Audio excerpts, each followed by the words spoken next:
இன்றைக்கி நம்ம பிஸ்கெட் வச்சு கேக் எப்படி செய்கிறதுன்னு பார்க்கலாம். அதுக்கு 3 போர்பன் பிஸ்கெட், ஒரு ஓரியோ பிஸ்கெட் எடுத்துருக்கோம். இப்போ அதையே ஒரு மிக்ஸி ஜாருக்கு மாற்றிக்கலாம். மாற்றிட்டு நல்ல பவுடராக அரைச்சி எடுத்துக்கோங்க.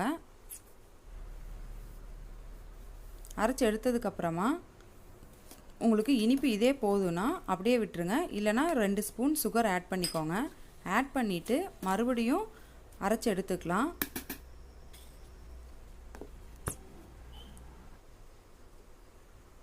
இப்போ நல்லா கலந்து விட்டுருங்க. இப்போ ஒரு அரை கப் பால் சேர்த்துக்கலாம். இதில் பால் சேர்த்து மிக்ஸி ஜாரில் போட்டு நல்லா அடித்து எடுத்துக்கோங்க.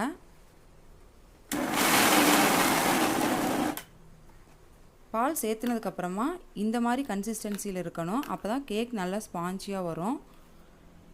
இப்போ அதை ஒரு பவுலுக்கு மாற்றிக்கலாம்.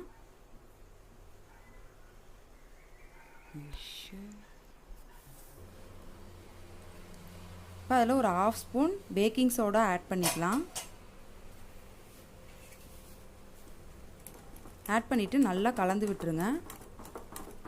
இப்போ ஒரு சின்ன கப்பில் ஒரு 1/2 ஸ்பூன் காஃபி பவுடர், 1 ஸ்பூன் பால் ஆட் பண்ணி இதில் சேர்த்துக்கலாம். இதையும் நல்லா கலந்து விட்டுருங்க.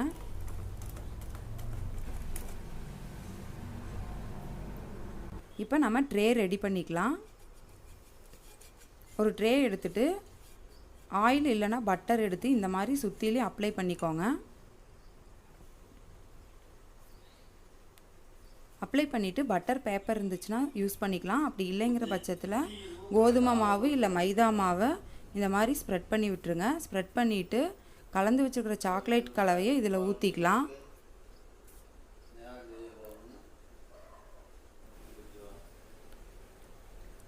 இப்போ இந்த மாதிரி தட்டிக்கோங்க.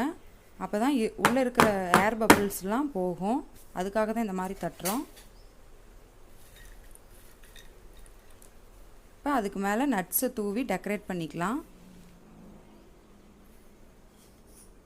உங்கள்கிட்ட என்ன இருக்கோ அதை யூஸ் பண்ணிக்கோங்க.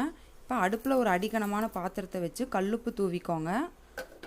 மூடி போட்டு ஒரு 2 நிமிஷம் சூடாகட்டும். இப்போ அதில் ஒரு சின்ன ஸ்டாண்டு வச்சுட்டு கேக் ட்ரேவை எடுத்து அது மேலே வச்சுருங்க.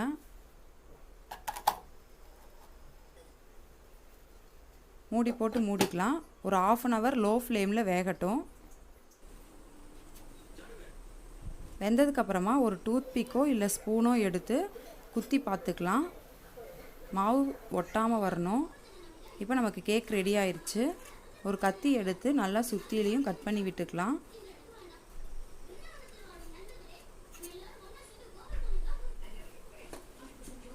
இப்போ அதை ஒரு தட்டில் மாற்றிக்கோங்க. இப்போ நமக்கு கேக் சூப்பராக ரெடி ஆயிடுச்சு. அதுக்கு மேலே சாக்லேட் சிரப்பை ஊற்றி நல்லா ஸ்ப்ரெட் பண்ணி விட்டுருங்க.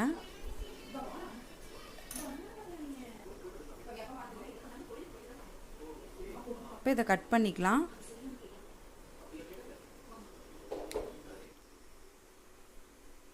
இப்போ நமக்கு சூப்பரான சாக்லேட் கேக் ரெடி ஆயிடுச்சு. நீங்களும் இதை ட்ரை பண்ணி பாருங்கள். ஃப்ரெண்ட்ஸ், இந்த வீடியோ உங்களுக்கு பிடிச்சிருந்தா லைக் கமெண்ட் பண்ணுங்கள். மறக்காமல் சேனலை சப்ஸ்கிரைப் பண்ணுங்கள். தேங்க்யூ.